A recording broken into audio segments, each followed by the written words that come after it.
আমি পদ্মজা। পর্ব ১৩। এই পর্বটি শুরু করার আগে আশা করি আপনি পূর্বের পর্বটি দেখে নিয়েছেন।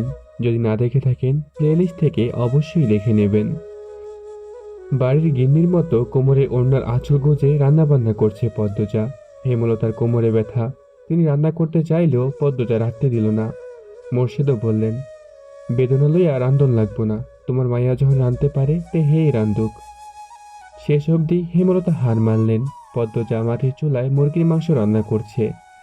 খড়ি বা লাকড়ি হিসাবে আছে বাঁশের মুড়ো। আগুনের শিখার রং নীলচে।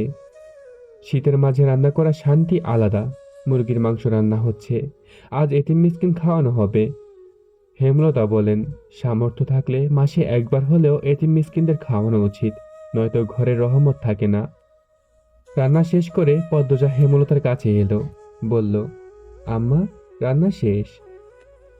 শুকনো মুখখানা তুলে তাকালেন হেমলতা। বললেন, তোর আব্বারে গিয়ে বল আলী, মুমিন, ময়না তিনজনে নিয়ে আসতে। পদ্মজা কিছু না বলে মাথা নিচু করে ফেলল। মোর্শেদের সাথে আগ বাড়িয়ে কথা বলতে তার ভয় হয়। অনেকদিন বাজে ব্যবহার করেন না, হুট করে যদি করে ফেলেন কষ্ট হবে। হেমলতা মৃদু হাসলেন। বললেন, কিছু বলবে না, যা তুই। পদ্মজা দুর্বল গলায় বলল, সত্যি যাব? হেমলতা মাথা সামনে ঝুঁকে ইঙ্গিত করেন যাওয়ার জন্য। পদ্মজা মোর্শেদকে উঠোনেই পেল। মোর্শেদ চেয়ারে বসে রোদ পোহাচ্ছেন। পদ্মজা গুটি গুটি পায়ে হেঁটে আসলো। আব্বা রাখতে গিয়ে গলা ধরে আসছে তার। ঢোক গিলে ডাকলো, আব্বা। মোর্শেদ তাকান। পদ্মজার মনে হলো বুকে কিছু ধপাস করে পড়ল। পদ্মজা দৃষ্টি অস্থির রেখে মিনমিনে গলায় বলল, আম্মা বলেছে আলীদের নিয়ে আসতে। রান্ধন শেষ? জি আব্বা। মোর্শেদ গলায় গামছা বেঁধে বেরিয়ে যান। পদ্মজা মসজিদে যাওয়ার পানে তাকিয়ে থাকলো বেশ কিছুক্ষণ। অনুভূতিগুলো থমকে গেছে। পদ্মজা চোখ দুটো ঝাপসা হয়ে আসলো। তাড়াতাড়ি ডান হাতের উল্টো পাশ দিয়ে চোখে জল মুছল। গাছ থেকে পাখির কিচিরমিচির শব্দ আসছে। সে সেদিকে তাকালো। তখনই হেমলতা ডাকলেন, পদ্ম। পদ্মজা ছুটে গেল। হন্তদন্ত হয়ে রুমে ঢুকে বলল, কিছু লাগবে আম্মা? না। পুন্নারা কোথায়? ঘাটে। কি করে? মাছ ধরে। বড়শি দিয়ে? না, জাল দিয়ে। এত বড় মেয়ে নদীতে নেমে জাল দিয়ে মাছ ধরে? আচ্ছা থাকুক, তুই আয়, বস আমার পাশে। পদ্মজা হেমলতার পায়ের কাছে বসলো। পায়ে হাত দিল টিপে দেওয়ার জন্য। হেমলতা পা সরিয়ে নিতে নিতে বললেন, লাগবে না। এরপর শাড়ির আঁচল দিয়ে পদ্মজার কপালের ঘাম মুছে দিলেন। বললেন, কোমরে ব্যথাটা কমে আসছে, তোর আব্বা কিছু বলছে? না আম্মা। আচ্ছা আম্মা, আব্বা এত পাল্টালো কি করে? হেমলতা মৃদু হাসেন। উদাস হয়ে টিনের দেয়ালে তাকান। এরপর বললেন, তোর বাপ ভালো মানুষ শুনেছিলাম, কিন্তু বিয়ের পর তার ভালো মানুষই দেখিনি ভুলেও। কারণ তার কানে মগজে মন্ত্র দেওয়ার মানুষ ছিল, অন্যের নিয়ন্ত্রণে ছিল। এখন আর কেউ নিয়ন্ত্রণ করে না, তাই পাল্টাচ্ছে। তোর বাপের ব্যক্তিত্ব নাই, নিজস্ব স্বকীয়তা নাই, অন্যের কথায় নাচে ভালো। শেষ কথাটা হেমলতা হেসে বললেন। পদ্মজা কিছু বলল না। হেমলতা শুয়ে পড়লেন। আজ সারাদিন বিশ্রাম নেবেন। আগামীকাল অনেক কাজ। অনেকগুলো কাপড় জমেছে। রূপ ক্ষণিকের, গুণ চিরস্থায়ী। শেষ বয়সে এসে আব্বা বুঝছে। পদ্মজার শীতল কণ্ঠ এবং কথার তীরে হেমলতা ভীষণভাবে চমকালেন। তিনি সেকেন্ড কয়েক কথা বলতে পারলেন না। পদ্মজা চলে যাওয়ার জন্য উপক্রম হয়। হেমলতা অবিশ্বাস্য স্বরে প্রশ্ন ছুড়লেন, এই খবর কোথায় শুনেছিস? পদ্মজা ঘাড় ঘুরে ফিরল। বলল, আমি তো তোমারই মেয়ে আম্মা।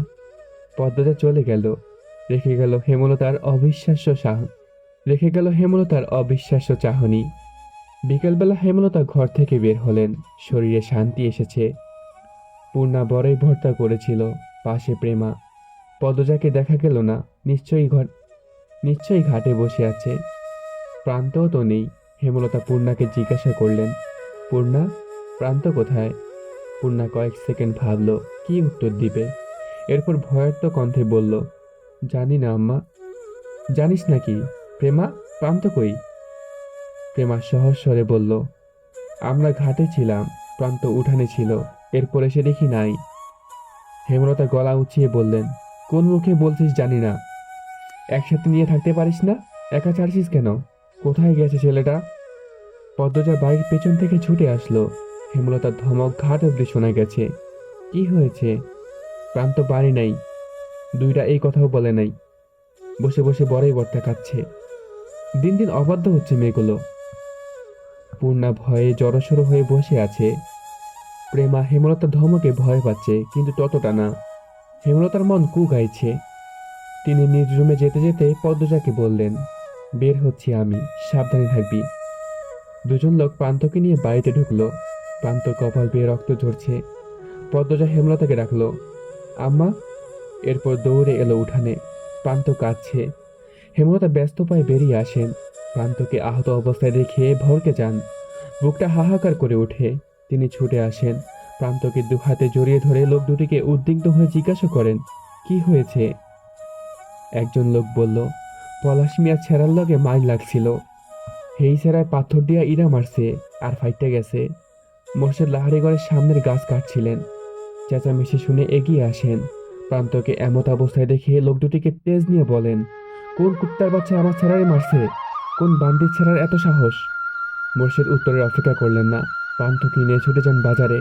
হেমলতা রয়ে গেলেন বাড়িতে। বাজারে আজ হাট বসেছে। মোর্শেদ হেমলতাকে নিষেধ করেছেন সাথে যেতে। বাড়িতে থেকে হেমলতা হাঁসফাঁস করছে। বাড়িতে থেকে হেমলতা হাঁসফাঁস করতে থাকেন।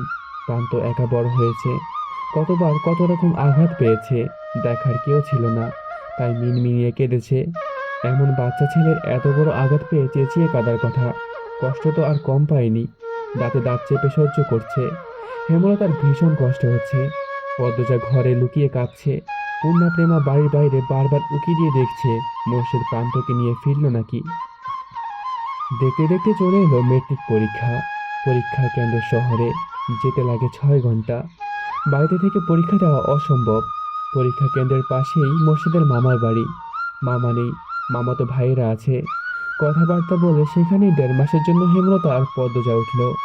মোর্শেদ বাকি 2 মেয়ে আর প্রান্তকে নিয়ে বাড়িতে রয়ে গেছেন। হেমলতা পদ্মজাকে নিয়ে আসার পূর্বে এসে দেখে গেছেন পরিবেশ কেমন।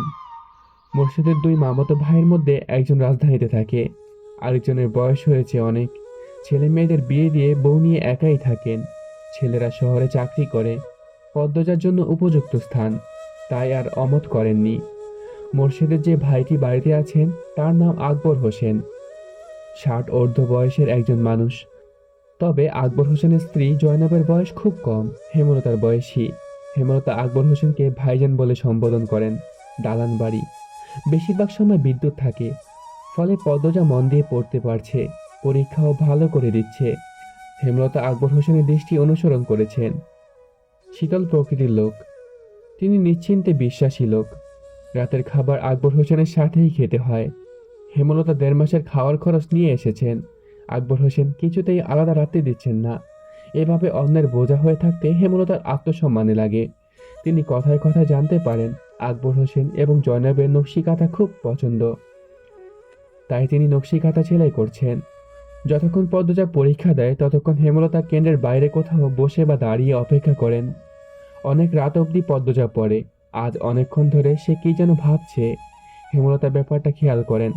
পদ্মজার পাশে বসে জিজ্ঞাসা করেন, পদ্ম, কি ভাবছিস? পদ্মজা এক নজর হেমলতাকে দেখে চোখ ফিরিয়ে নিল। হেমলতা তাকিয়ে আছেন জানার জন্য। পদ্মজা দ্বিধা নিয়ে বলল, রাগ করবে না তো?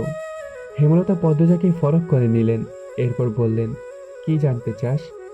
পদ্মজা এদিক ওদিক চোখ বোলায়। কিভাবে শুরু করবে বুঝে উঠতে পারছে না। 2 মিনিট পর নীরবতা ভেঙে বলল, দুপুর থেকে আমার খুব জানতে ইচ্ছে হচ্ছে, হানিফ মামাকে কে মারলো?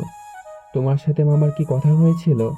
হানিফ মামাকে, মানে তুমি তো অন্য কারণে গিয়েছিলে, কিন্তু ফিরে এলে খুনও হলো। আমি সব সময় এটা ভাবি, কখনো উত্তর পাই না। মনে মনে অনেক যুক্তি সাজাই, কিন্তু যুক্তিগুলো মিলে না। খাপ ছাড়া, এলোমেলো। কাল পরীক্ষা, আর আজ এসব নিয়ে ভেবে সময় নষ্ট করছিস? হেমলতার কণ্ঠ স্বাভাবিক, তবুও পদ্মজা ভয় পেয়ে গেল।